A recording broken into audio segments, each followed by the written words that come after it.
A very good afternoon to my dear viewers. It gives me immense pleasure today to have a quick discussion on the budget which has been just released today morning by our Honorable Finance Minister, Mrs. Nirmala Sitharaman.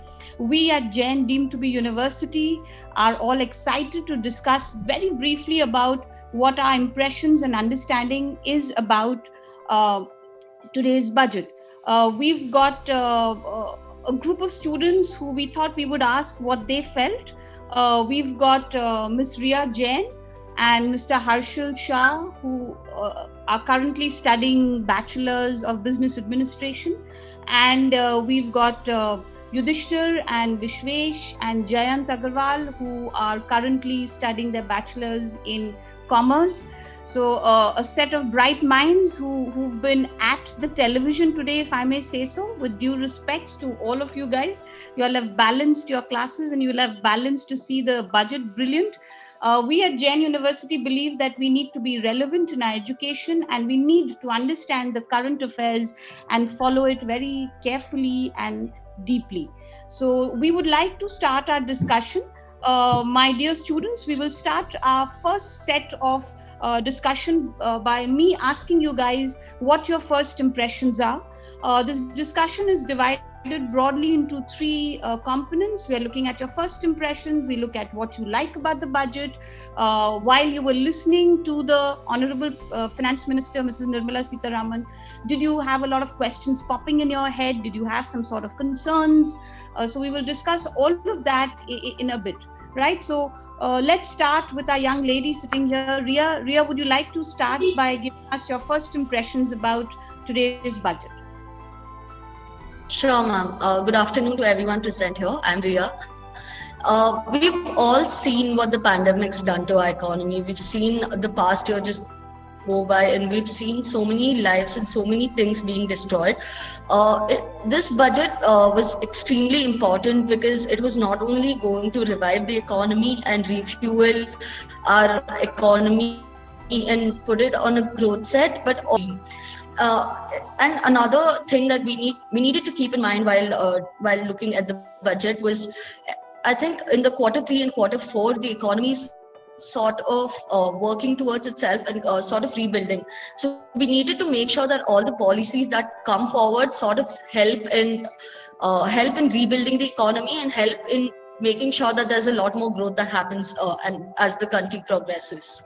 Right, thanks Ria for your opening comments. Let's move to Yudhishthir. Good afternoon to one and all.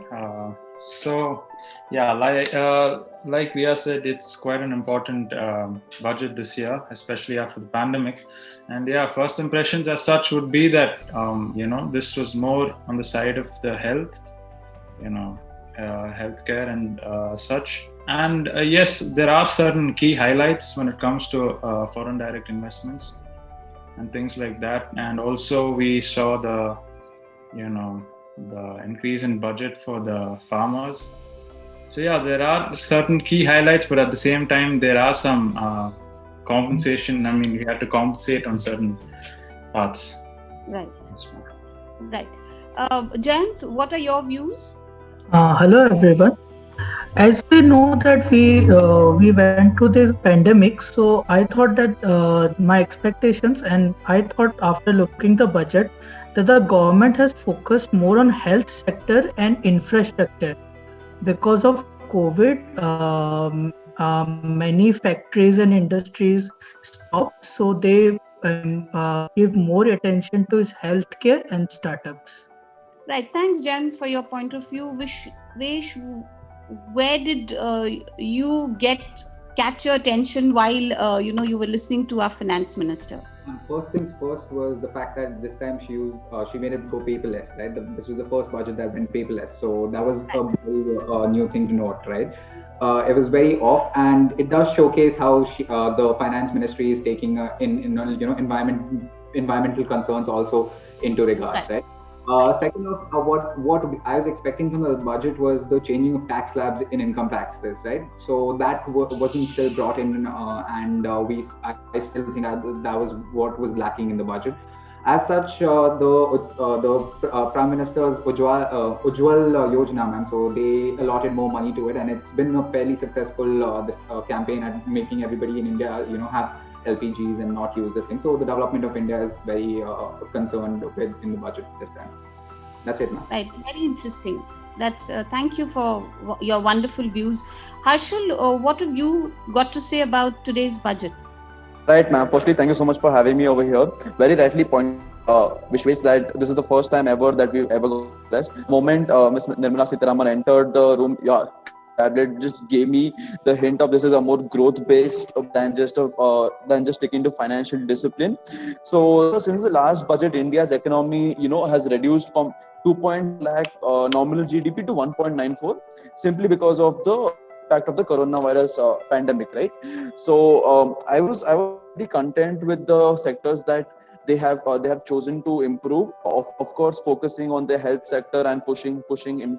And at the end of the day, their disinvestment targets and their also to an extent show that they are adapting to change. We are adapted to change, and we are focusing more on growth than just sustaining. I mean.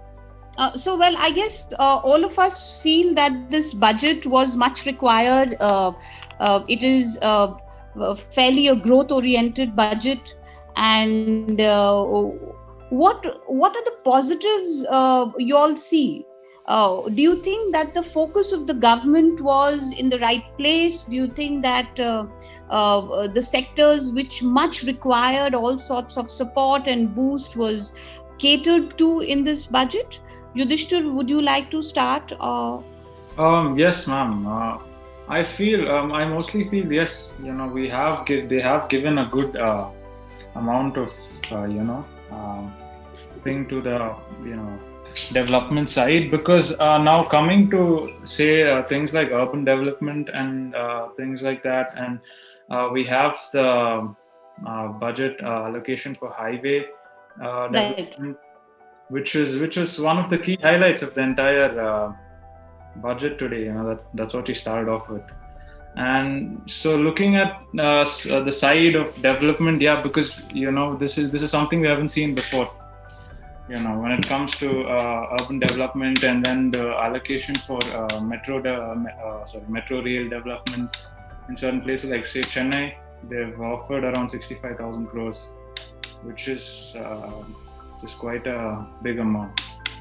And also coming to new institutions, they're opening new institutions, colleges, and taking degree colleges online. So it is quite growth oriented, and in a different way, to be honest. Right. Thanks, Yudhishthir, for your views. Ria, what do you think in terms of your expectations and the sectors where they're focused on? Is there some sort of a match? I feel like the government has gotten the focus right, but let's take the public sector units, which have been in distress for a very long time. And this is, I think, for the past 3 to 4 years, we finally now have something called as the bad banks, which is going to sort of help and revive these public sector banks, and which is sort of going to upskill the entire public sector unit itself. And another thing that the government has taken a lot of care in this budget is the sustainable developments. We have the new scrappage policy, which is something that the country needs at this point of time, because it's time we start looking at development in a sustainable manner. It is very important that the government focuses not just on growth, but sustainability as a factor. Right. And we did see that happen in this budget with the various incentives and the various plans that they have rolled out for the economy itself. Right. Clearly, I think you've kind of addressed some very key issues which needs to be addressed from the top leaders itself. The pandemic brought about two very large problems and challenges to us. One was the health, and one was unemployment. Right? We had to grapple with ill health, health infrastructure which was not up to the mark, and then of course the migrant workers which had to, a lot of them which lost jobs. Jayant, do you think that somewhere this budget has been able to address these two issues? Yeah, So as we know that the India has introduced two vaccines, and all the nations are about to like praising that how the India has manufactured the vaccines in this time, and now India is helping different nations and it's providing the vaccines. And also regarding the budget, like we know that it has impacted the health and infrastructure. So the government has tried to help the small companies by increasing the range of small companies capital from 50 lakhs to 2 crores. So Yes. now many companies which have like 1.5 crore turnover can get the benefit of that small companies, which Right. because of this, so they can get the benefit and they can increase their turnover. And in healthcare, I can say that the government is giving many tax benefit to startup companies. Like we know many new this pharmacy and all companies through which we can now online order medicines. And also they are bringing that we can online get the vaccines delivered and all. So promoting these companies and giving them tax subsidy and all these things will help the health sector, and also giving more growth to startups, and tax benefits to startups will help in increasing the infrastructure and health. Right, Jen, very correctly put by you that, whilst COVID brought in a lot of snarls and issues for us to face, and literally we had to firefight a lot of issues nationwide, it also kind of brought in a wave which was undeniably very tech driven, and India has gone more digital in that sense. And therefore, I think whilst we've reached to that entire curve, I think it is interesting that they've kind of connected it back to the budget and tried to look at upgrading more startups. So, a very interesting point of view. Vishwesh, would you like to tell me whether the budget was able to meet your expectations, especially at the backdrop of where farmers have been very unhappy? We've had farm reforms which have been heavily debated about. What were your expectations, and could you throw a little light on what you thought the budget did for the farmers in agriculture? Yes, ma'am. So the first, like when Nirmala Sitharaman opened up the budget in this thing, a key point of addressal was the fact that the farm laws are being implemented or not, and all that. But as such, we still don't have clarity in regards to farm laws. But on the other hand, Nirmala Sitharaman has done a lot towards helping the farmers. By having them giving them development these things, and the Jal Jeevan Yojana, which brings water, like clean water to farming resources, has had a major boost, man, which should show up in this thing. Another important factor is that as India is a largely cotton-based industry, right, where we grow a lot of textiles and we have a lot of cotton. So the textile got a push, which is very important. So from what I know, many of the textile companies, right, they were running at about 30% their capacity and all this. So when we get this like hike in the import rate of textiles, what's going to happen is that it's going to drive people to buy the textile from their own country, right? Because it will give them the cost benefit of that. So that was a very important part, and also the fact that they want to she pushed for more people wanting to buy homes, right? So they gave them an additional 1.5 lakh exemption in for home owners and their loans and interest payments, right? So this would drive towards a more people trying to buy their own homes, and would have a very good effect on the economy as such, in the retail sector as such. So I hope I'm right to understand that the budget has given a lot of thrust to development, and primarily through infrastructure. And then again, when you look at the manufacturing sector, you're saying that for textile sector especially, there's been a lot of special concern and assistance being given. Also, the backdrop that we had the PLI scheme already initiated last year.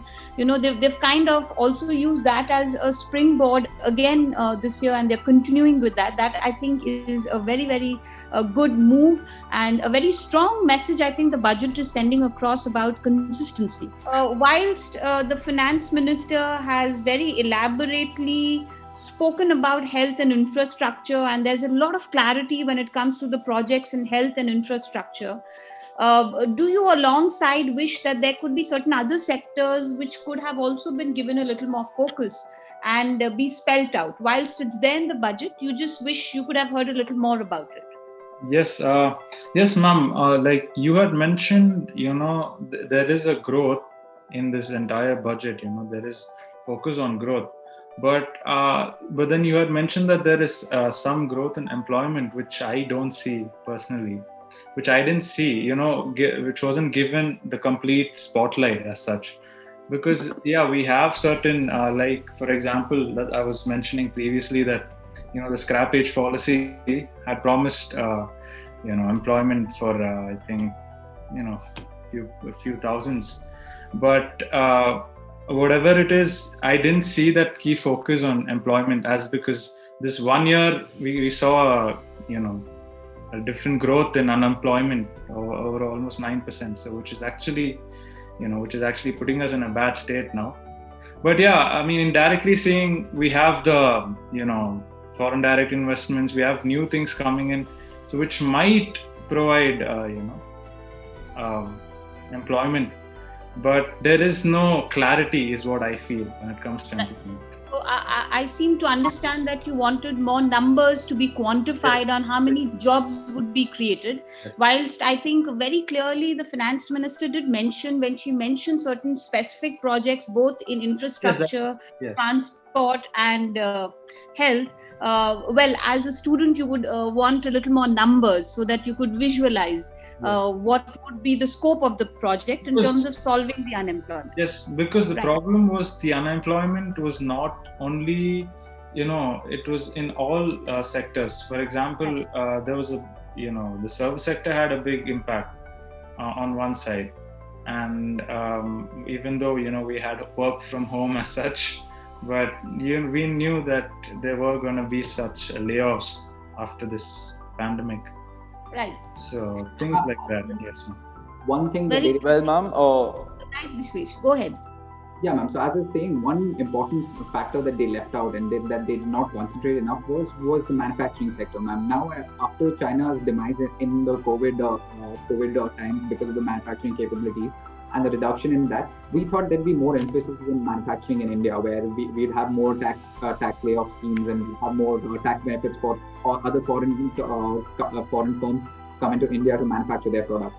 And a lot of them have turned to India. Like you'd see Apple, Samsung, and even Tesla is considering turning to India to have a manufacturing unit. And so what we would hope for was a better emphasis on tax liabilities. Right. Just to add on, Vishwesh, I think I do remember the finance minister emphasizing especially on the phone manufacturing segment and the battery manufacturing segment in India. yeah. Saying that we want to turn it into a hub. But I seem to understand that you wanted her to possibly be a little more elaborate on that scheme so that you could understand the scope of it. Very ma'am. interesting. What they Well, ma'am, one thing, give us some concrete. Go ahead, Harsh. So I was saying that the finance minister this time, she just talked about it rather than giving us more concrete structures and basis of how we're going to execute the fact that more execute the fact that more foreign firms would be interested in dealing with India. So the Make in India campaign has been pretty successful, but we'd want to see more development on that, ma'am. Right. well, ma'am, Harshit, adding on to Vishwesh and Yudhishthir, what I want to highlight over here is this is one of the only budgets in a long time that has not had a lot of promises, but they have told what is going to happen. How I want to explain my point is, now for example, take the boost in infra or take the boost in real estate that we've got. Well, we know that real estate and infra one of the largest contributors to employing people, employing unskilled, semi-skilled, and skilled labor, right? So by incentivizing these kind of industries, the government has also made it clear that it's gonna obviously employ more people, it's gonna obviously make things better and reduce our unemployment percentage, ma'am. It was very heartening to see that the government has actually focused on the unorganized workers, the contract workers. Exactly.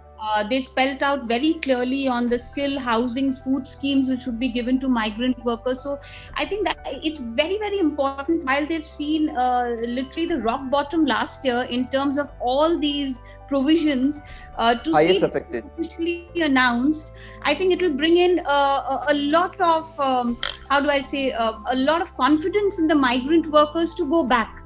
because one of the most important thing is that while we are looking at encouraging demand, we are also looking at encouraging supply. So I think the migrant workers would be a very important component to quickly close in that gap. So, I mean, that was very interesting. And they said that the social security measures would be emphasized more, I think, for social workers. While I was listening to the budget, one of the things which I was very curious to try to get your reactions were on, if any one of y'all would like to jump in at this point, would be that they've suggested to go in for an IPO of LIC this year. Right, and LIC being one of our Navratnas and historically made profits, we are very, very proud of this public sector unit and the way it's moved ahead. What do you think about the IPO suggestion being given, and especially the target being given for this year to go ahead with the IPO of LIC? Anybody would like to come in at this point? Yes, ma'am. So I believe that it's a very fine proposal, and you can see that this year's budget wasn't very concentrated on setting down rules for the out of control monetary money market in India right now, right? So a very important part of this was that there are more IPOs being induced. So like IRFC, FCFC, the Indian Railway Finance Corporation, it also just went through an IPO, and it was a very successful IPO where they were oversubscribed a lot of times. So Indian investors have started to believe in Indian superpowers, right? So all the ones that are making a profit, especially like ONGC and now in fact LIC when it does debut, they'll have very good IPO offerings for them, ma'am. And it's a very good move towards localization of this. Yes, ma'am. I also see it as a very smart play by the government. While majority of the Indian public is more towards the saving kind than the investing kind, and the moment they announce it in a budget, it automatically makes it sound that this is one of the safest investments you're going to take, and it's going to, and with the rates, with the interest rates being the lowest they've ever been, it's only an added incentive for people to go and subscribe for more IPOs, go and buy more equity shares, essentially buy different modes of investments than just saving their money.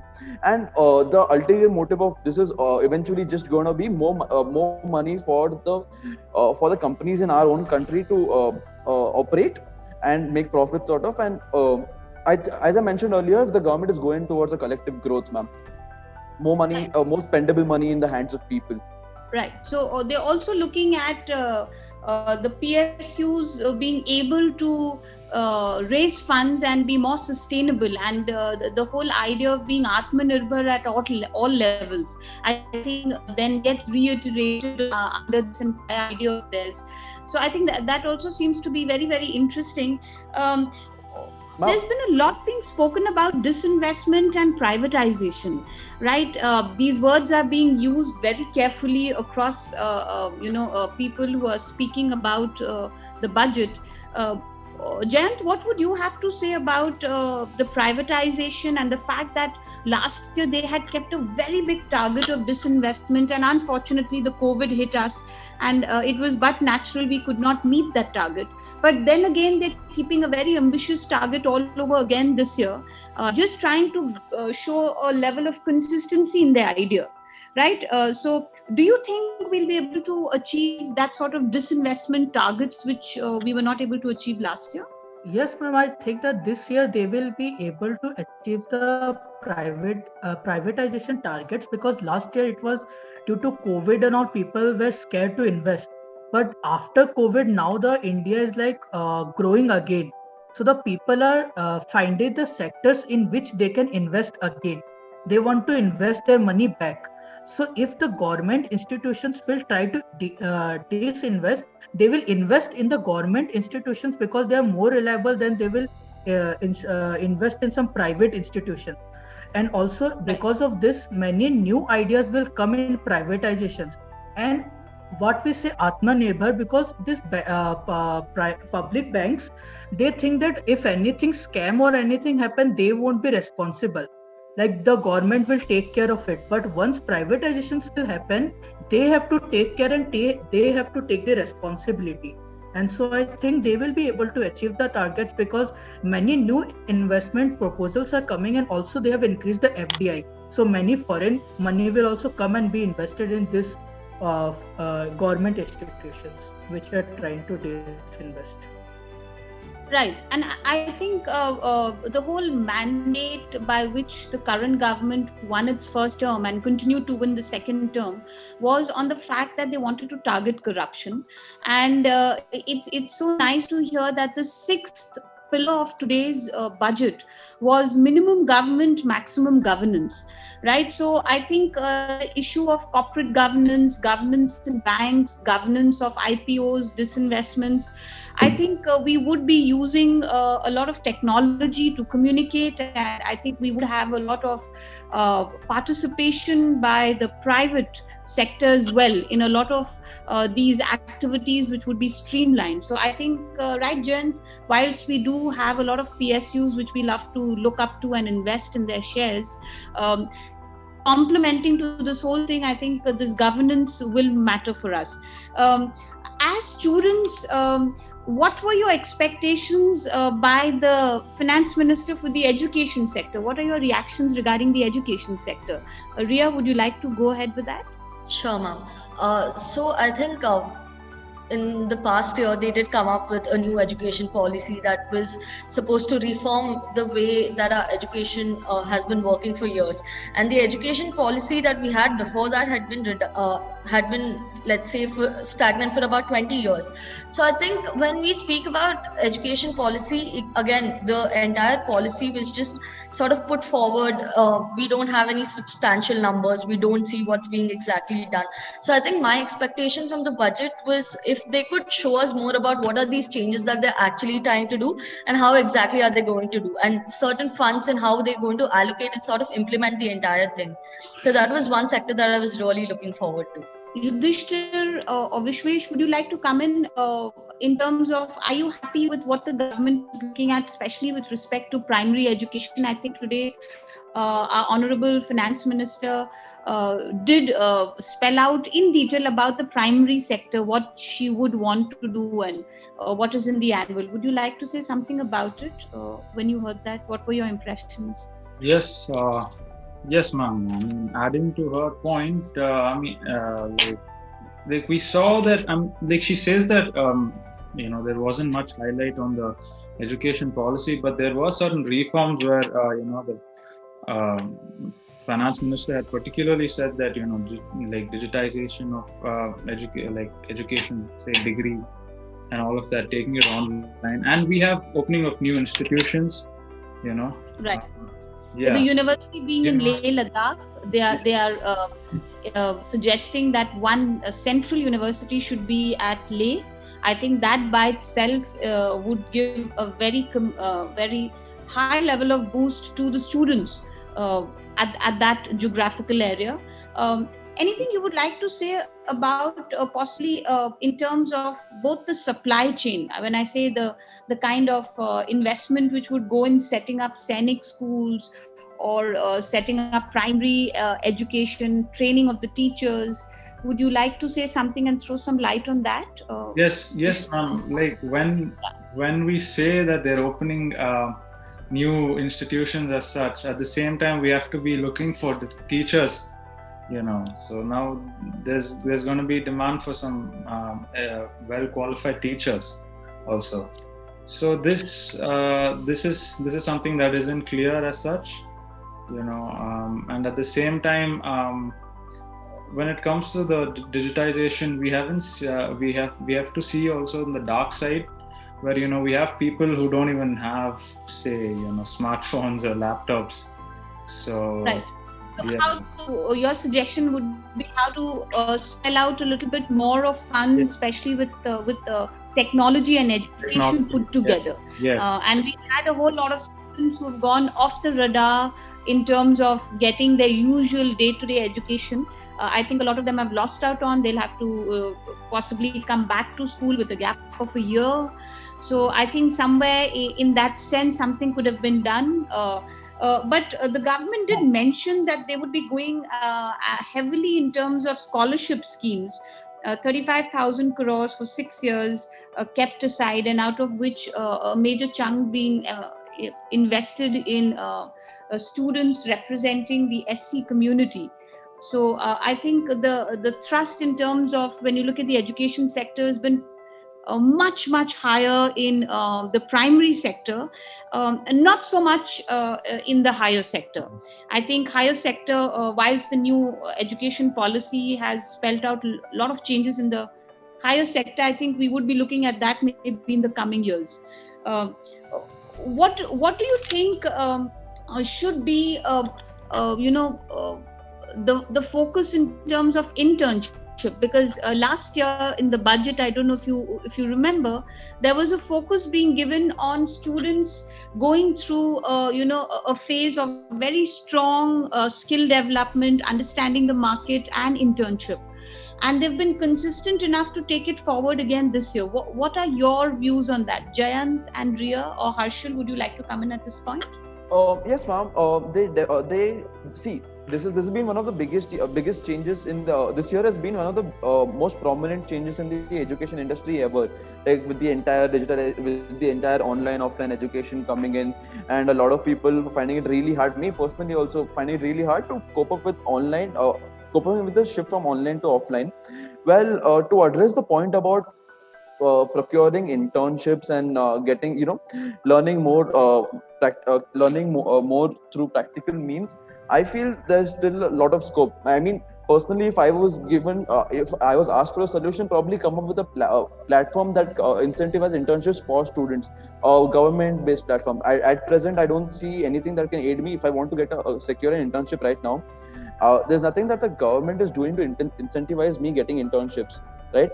And also the thing with internships right now is a lot of companies are making use of these students by not paying them at all and making them putting the workload on putting a full-time employee's workload on them.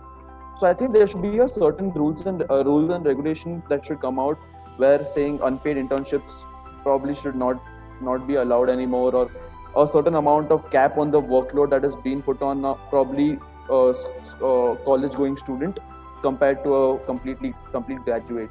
So I feel there's a lot of improvement that is yet to come in terms of internships being provided to students specifically now. Right. Jayant, could I have your view in terms of what the budget holds good for the export and the import sector? Yes, ma'am. As we know that Indian government is more focusing on made in India. Like the Right. government is trying to bring all the companies and telling them to manufacture in India, and it's like giving many taxation to the companies which are investing millions of dollars in Indian market and are manufacturing. Like we know, like Apple and all few companies will be coming and will be manufacturing their products in India. So the government is trying to give them many benefits and is trying to reduce the imports, so that if the things will be manufactured in India, it will bring employment, and also we don't need to import it from China or any other countries. So the government is giving many new incentives to increase the exports and manufacture the products in India. Right. Did you all go through the customs duty? There's been a rise of customs rate as per today's budget. Any idea if what would that speak for the importers and exporters? How would that fare well for people in this segment? Well, ma'am, personally speaking, my own family is into importing and exporting of automobile spare parts, right? So till now, the incentive for my dad was there was absolutely no GST on import and export on exporting of goods. So it was completely 100% reimbursed. But the moment they said that they're gonna I feel the government shouldn't increase the duties and start taxing import and export, because that automatically harms and increases the price of goods that we are selling outside the country, and automatically in turn reduces the amount of business that people get. So that my father was pretty unhappy about increasing the duties of goods that is being imported and exported, personally speaking. Right. So whilst I think the budget has been a fairly decent budget, a lot of us are quite happy with the consistency. There are very few surprises, unlike the past. And let's come to the much debatable and discussed segment of the budget, which is the tax.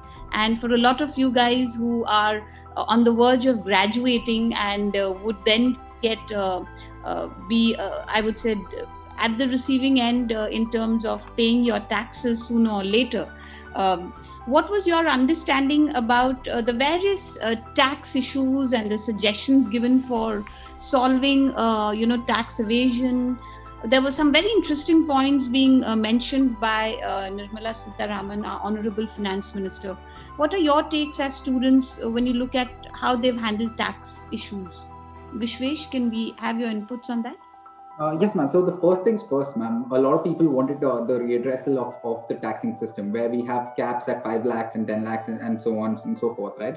So what we wanted was that the caps be reduced, or it might be based income based, or more relaxation on hard caps. Like, say, if you're earning 5 lakh 10,000 rupees, then you have to pay almost 2.5% of that as income tax, right?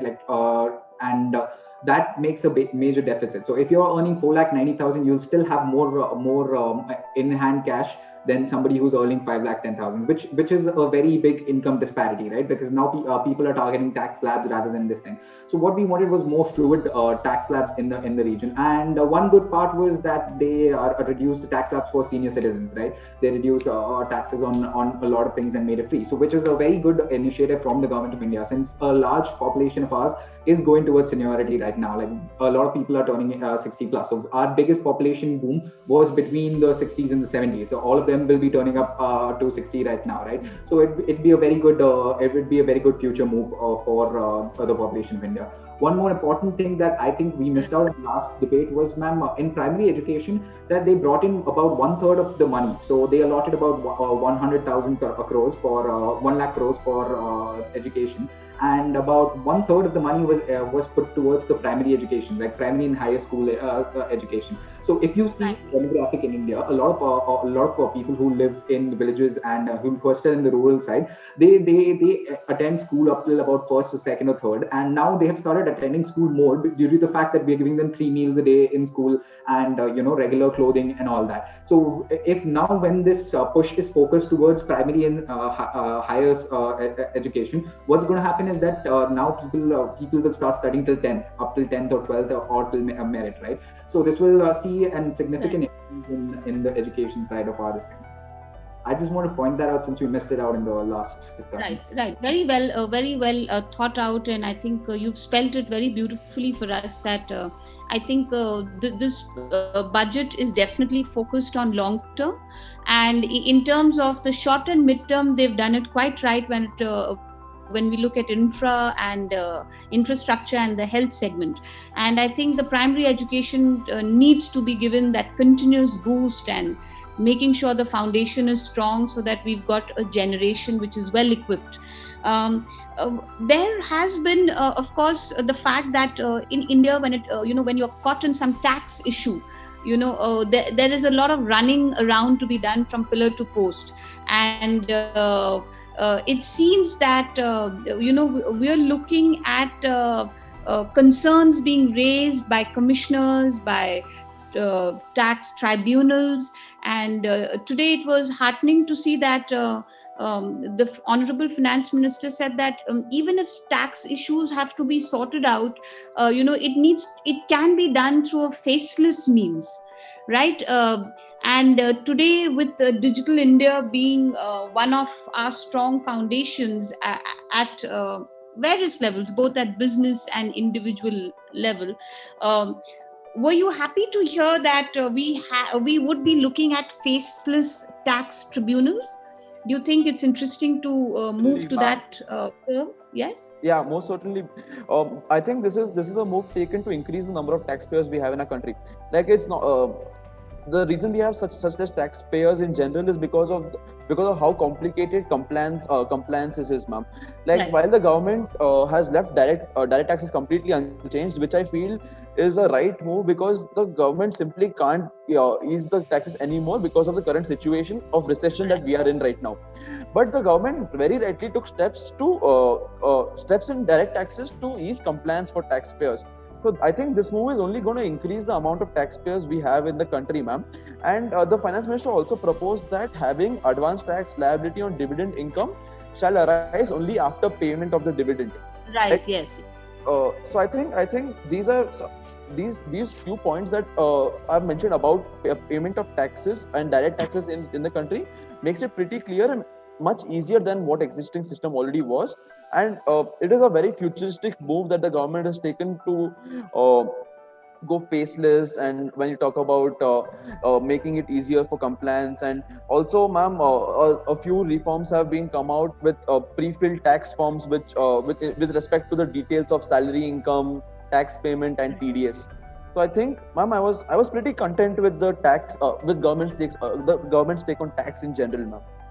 Adding on to Right. Harsh's I think yes, go ahead, Vishwesh. Yes, ma'am. So with the faceless tribunals, what they're really pushing for is lesser bureaucracy, ma'am. So right now, with the sixth pillar basically focusing on corruption, and the sixth pillar of our budget focusing on making India corruption free, and also being the title run of the Modi party right now. So this is a very good move towards that, ma'am. So now when tax evasions and tax laws are like broken and they're reported by somebody else, it'd be a much easier process for them to go through with it, ma'am. And also the fact that now we'd have lesser bureaucracy between the tax officials, right? So we had many cases of where the officials were being bribed and all that. So now all that will cease to stop, since it will be online, and we won't be able to figure out which tax official is doing what on your case, right? So that'd be a good move towards reducing corruption in the taxing system. Right. So I think what we do appreciate are the kind of consistencies in the direct tax, and bringing in technology in terms of sorting out old tax issues, and it is very, very encouraging to see that government has kind of taken a lot of inputs, which a lot of people have been suggesting to the government the last 1 year, inclusive of the corporates. Cloud-based this thing, ma'am, now, so that the tax records would be more accessible to all the departments. So we figure out tax frauds easier because of that.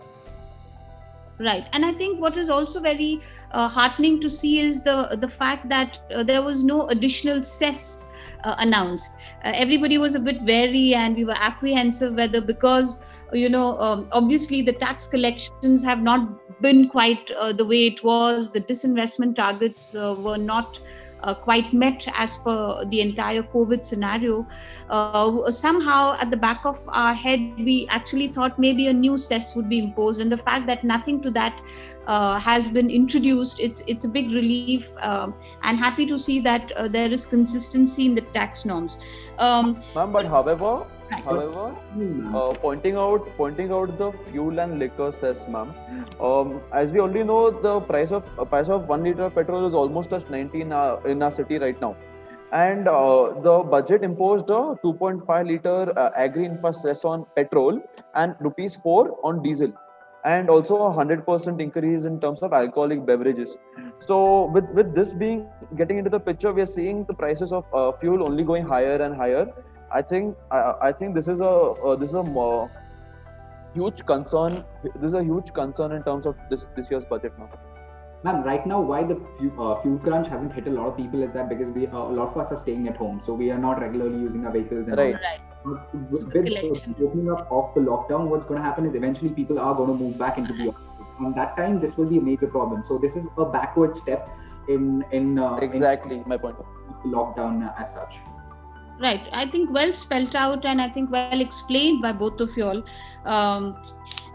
What do you think were your views in terms of the NRI community? Do you think that the government has focused on the NRI category as well? Were you able to understand from today's union budget, Jayant, Ria, Yudhishthir, Anything were you able to look at? Do you think if you had to put yourself in the shoes of an NRI, you would be quite happy with the budget? Anybody can come in. Vishwesh, Jayant, So Yudhishthir. with respects to NRI, they did help out a lot, right? So NRIs were before double taxed, like they were taxed over here also in all their income over here, and they had to be paying taxes. And with a large population of India's youth, right, they're going towards foreign education and they're settling down in foreign countries. So this was a very good move towards helping them out. But I still think that this will reduce the development of India.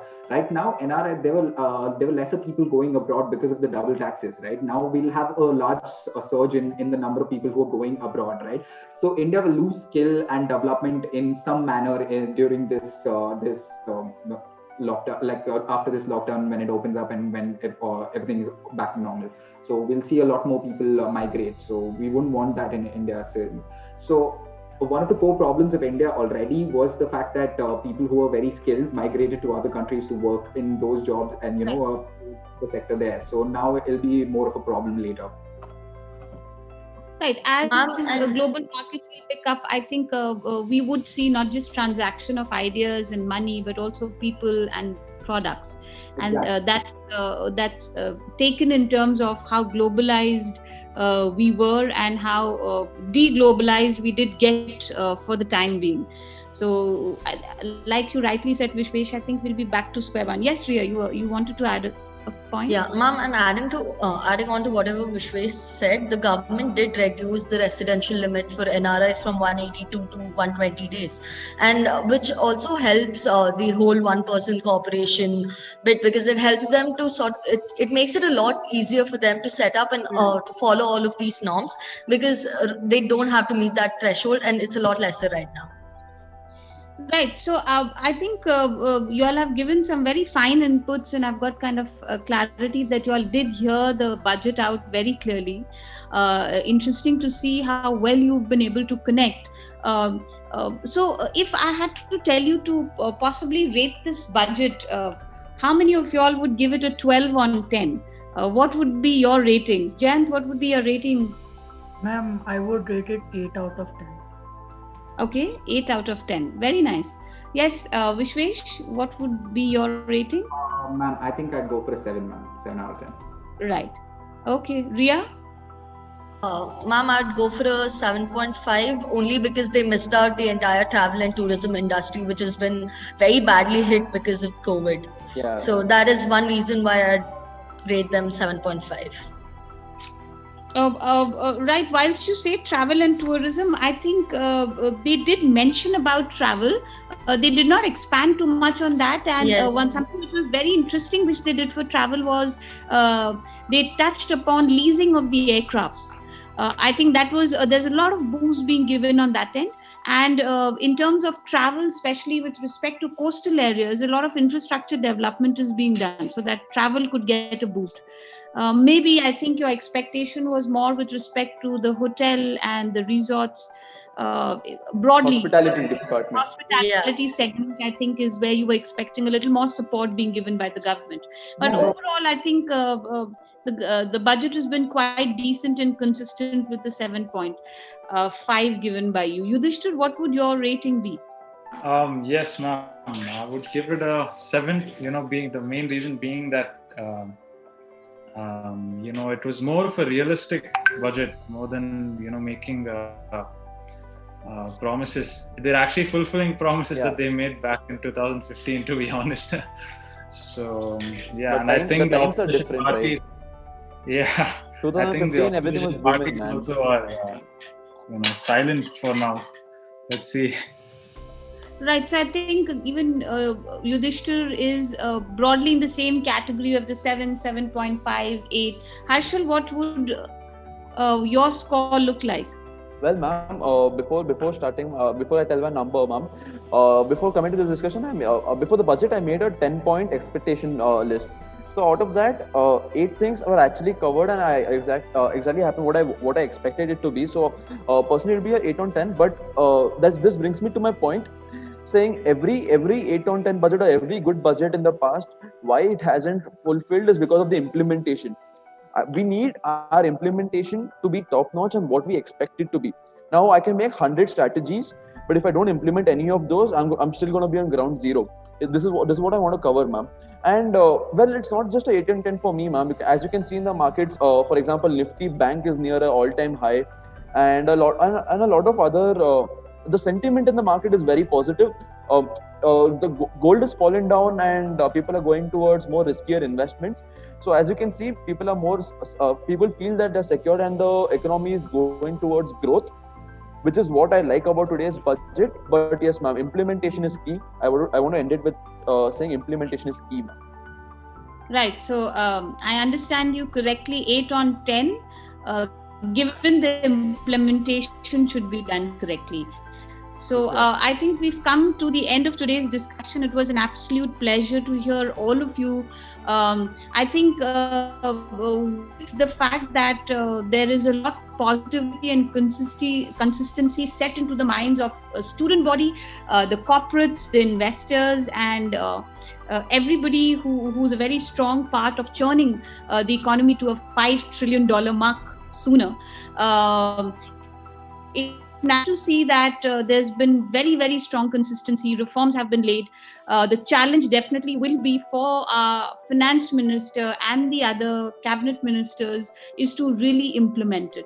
So on behalf of Jain deemed to be university, the student body, and all of us here, we would like to wish our finance minister the very, very best. I think kudos to the fact that this was a pandemic comes in 100 years, and to make sure that we fought the pandemic. I think the government has done a wonderful job in making sure that we've had minimum damage done, and I think everybody rose to that occasion. And then to rise through and pull out the economy, it will take time. So I think it is everybody needs to play their part very accurately whilst we are setting the tone for the government to implement. I think as individuals and people who represent private sectors, I think we have a very strong role to play to make sure that the implementation is done well, and we play our part in terms of the governance issues, in terms of communicating back and forth to the government bodies. So here's all of us wishing from Jain deemed to be University Bangalore all the very best to our Honorable Finance Minister, Mrs. Nirmala Sitharaman. Thank you so much, and we'll meet once again for a quick overview once some of the bills are passed, and we'll see all of you all again. Thank you so much for being here. Thank you so much for having us, ma'am. Thank you, ma'am. Thank you, ma'am. Definitely Thank got to you. learn a lot from this discussion, ma'am. Thank you so much.